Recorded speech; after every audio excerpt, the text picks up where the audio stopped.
dit à travers l'exemple du business model et la réflexion qui va autour. Tout commence par l'observation, je dirais l'analyse, on peut parler aussi de cadrage, hein, c'est vraiment un mot qui est approprié.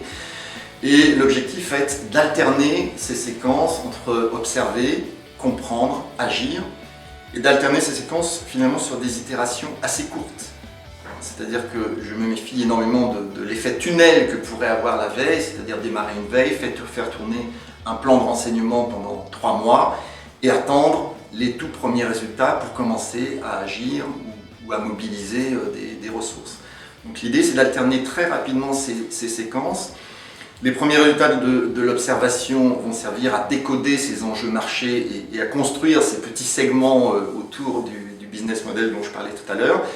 Et très vite, l'objectif va être d'agir, c'est-à-dire de réaliser une sorte de testing des hypothèses enrichies qu'on a pu compléter ainsi. Et de repartir dans des cycles, observer, comprendre, agir, et de les disséminer finalement tout au long du projet de veille.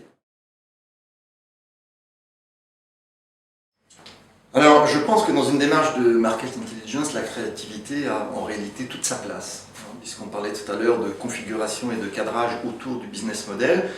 Donc le business model emprunte à la démarche d'agilité d'une façon générale, et c'est tout le contraire de rester prisonnier d'un cadre et d'un modèle. Le modèle est fait pour évoluer, et le fait de traiter le plan de veille avec le business model induit justement cette dynamique, puisque les blocs vont se reconfigurer, les relations entre les blocs vont se trouver modifiées, etc. Donc la créativité a véritablement toute sa place.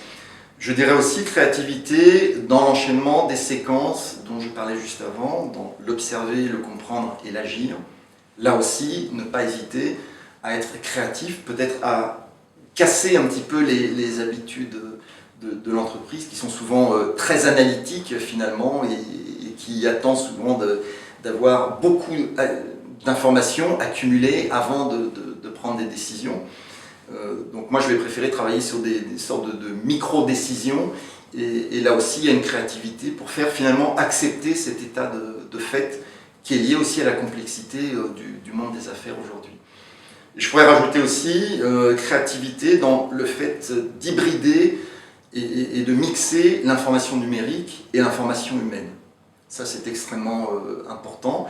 Créativité pour imaginer des manières d'accéder aux personnes, donc développer des accès vers ces personnes-là, et créativité finalement dans l'art du questionnement, qui est sans doute le levier et le ressort principal de la veille stratégique et du market intelligence.